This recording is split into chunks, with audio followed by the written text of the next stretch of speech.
Notes on Parking Assist. Please refer to the user manual for more details. The vehicle is equipped with up to 4 panoramic cameras and 12 radars to assist you in the parking process. When the vehicle is driving under 15 km per hour, front parking assist will be on. When approaching an obstacle within 1 meter in front of the vehicle, the system will sound audio alerts. The closer the vehicle is to the obstacle, the higher the frequency of the beep. When the vehicle is reversing under 15 km per hour, rear parking assist will be on. When approaching an obstacle within 1.5 meters behind the vehicle, the system will sound audio alerts. The closer the vehicle is to the obstacle, the higher the frequency of the beep. There are some limitations on parking assist.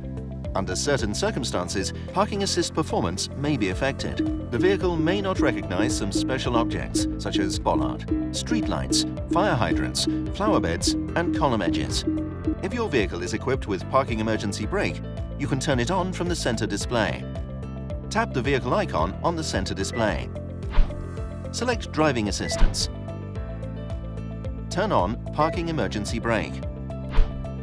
When the vehicle is reversing with a speed below 12 km per hour, it will automatically trigger the emergency brake in case of an unexpected situation to reduce the risk of accidents. In the case of complex driving conditions, parking emergency brake may trigger unnecessary braking due to interference. Please note, parking emergency brake does not work properly in the following situations.